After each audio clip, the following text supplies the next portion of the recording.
In this episode, Google Chrome OS previewed, Novell ends 2009 down, Linux offerings look bright, Linux kernel boosts graphics support, enhances KVM, and the Newbies Guide to Compiling Your First Kernel.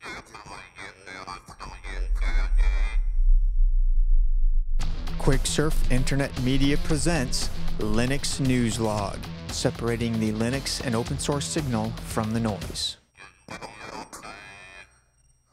Hey everybody, how's it going? I'm your host Adrian, coming to you almost live from lovely Phoenix, Arizona, here in Studio BR2 at QuickSurf Internet Media. Linux News Log is a proud member of the Tech Podcast Network. If it's tech, it's here. Do feel free to head on over to www.techpodcast.com. And if you like any of my shows, I'm sure you'll find other technology-related shows over there as well. Let's go ahead and get into the news for Season 10, Episode 4. There's a story at Information Week entitled Google Chrome OS Previewed, and this I found very interesting. It's basically a preview of Google Chrome. It's several pages long, so I'm not going to get into a lot of the stuff, but they walk through where you can get it, how to best run it, some of the main bullet points. It essentially covers Chromium OS more than Chrome OS because as the article points out, Chrome OS is going to be something that's branded by Google versus Chromium OS is the open source project. Anyway, it's 5 pages long. It's quite a long read, but definitely check it out. Let's talk about our sponsor for this episode, GoToAssist Express. Looking for a way to support more clients by spending less money? The solution is to support smarter with GoToAssist Express, brought to you by Citrix, the same folks who make GoToMyPC and GoToMeeting, so you know it's easy and secure. You can instantly connect to a customer's computer over the internet so you can fix technical issues right on the spot, which lets you service more clients more efficiently, more affordably. I've used GoToAssist Express and it's great. I can't tell you how many times I've had to drive out to Mesa to help mom and dad fix a computer and end up spending an entire afternoon or even a whole day out there before I started using GoToAssist Express. And now that I am using GoToAssist Express, it's a simple matter of they call me, I connect to their computer over the internet, take care of whatever the issue is, and I can move on with my life. I want you to try GoToAssist Express free for 30 days. For this special offer, visit gotoassist.com/techpodcast. That's gotoassist.com/techpodcast. From masshightech.com, there's a story, Novell ends 2009 down, Linux offerings look bright. This I thought was very interesting. Essentially, Novell for the year ending October 31st was a little down from last year, but their Linux division was up quite a bit. And so I thought this was interesting because Novell actually has a pretty strong Linux business, and coupled with the license agreement that they made with Microsoft some time back, it's allowed them to really push and expand that. So that's very good. From desktoplinux.com, there's a new Linux kernel in town. Yes, 2.6.32 is the new kernel. Linus Torvalds has announced the release of the stable kernel. Major additions include kernel-based mode setting and 3D graphics support on select Radeon cards, plus a new kernel shared memory technology for KVM virtualization, power saving and performance improvements, and a faster DevTempFS boot technology, which supposedly makes it a little faster to boot, but we'll see how that goes. So the article points out that most of the recent Linux kernel releases have focused on file systems. This is probably the first one where it hasn't had a bunch of major file system support added, so that's definitely interesting. And the KSM is supposed to improve virtualization performance, and the DevTempFS promises faster kernel boots. The code can be downloaded now, 2.6.32, or you can get the kernel itself at kernel.org. From Gizmodo, I found this story. This is actually pretty cool. CompuLab has a super small PC that runs Windows or Ubuntu Linux. It's called the Fit PC2i.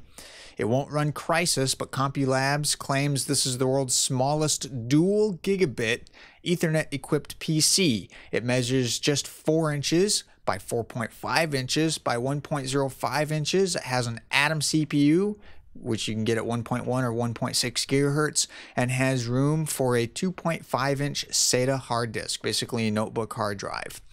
The die-cast chassis is only 13 ounces. You get 4 USB 2.0 ports, a mini SD socket, and all the usual audio connections. You can stick up to 2 gigs of RAM in it. It has onboard Wi-Fi and integrated GMA 500 graphics with a DVI output, which will let you do 1920 by 1200 with an HDMI connector. So very nice. There's no word on price yet, but you can pretty much load whatever you want on this thing. From Tech News World, I found this article and I just wanted to bring to light because this is one of my major concerns with Linux. The article is entitled, "Is Bad Documentation Derailing Linux?" And basically it's a multi-page article that discusses that. Well, it's only one page, but it discusses this in depth. Myself personally, yes, bad documentation is derailing Linux. You know, all too often, and this points it out, all too often, you know, newbies are told to RTFM, which is read the fracking manual, and my personal experience has been more often than not, there is no fracking manual. So how am I supposed to read it? There's some things I'm like, how do you do that? And, you know, I go and reach out and I'm told to read the manual and I'm trying to find the manual. The whole reason why I'm asking is because I can't find the manual. Well, this points out that there's some things, some people, Carla Schroeder, calls this Linux bug number 1. I agree with her. Okay, now I don't expect a programmer. I'm a programmer by trade, and so I can say from personal experience, I would not expect a programmer to write a training manual. Okay, that's not realistic. A technical writer needs to do something like that.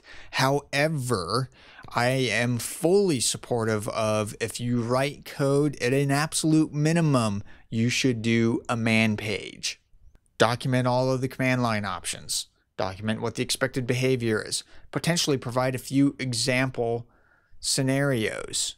That's all you have to do. Provide a link to it or something, you know. All too often you find this stuff, there's absolutely no documentation. You're like, what is this? How do I even use this? That's my biggest problem, is how do I even use this? Now, with all that said, there is a lot of really great documentation out there. However, it's very inconsistent, and that's something the open source world needs to work on. And it's really kind of what the article is saying. For our how-to section, I found this article on Linux forums. It's entitled "The Newbies Guide to Compiling Your First Kernel." Now, this is a little more advanced than what you'd normally expect to see here, but this is something that I find very interesting, being a programmer myself. You know, I get a lot of questions, well, how do you do this or that or whatever that's kind of programmer-ish, like compiling a kernel or, you know, making a jar file if you're a Java programmer, you know, stuff like that. Well, this is the Newbie's Guide to Compiling Your First Kernel. It's pretty in-depth. It's a little bit older. Came out in April of 2007, but I think a lot of it is still applicable. So definitely check that out. All right, that'll pretty much do it for this edition of Linux News Log. I thank you for watching and listening. And as always, everything we've talked about is linked up in the show notes. Just visit us on the web at linux.quicksurf.com. You can shoot me an email, linux@quicksurf.com. There's a bevy of places you can follow me online. They're all linked up in the show notes. The one that I use most frequently is Twitter, and you can find me there, twitter.com/Adrian_Bacon. And with that, I will see all of you on the next episode.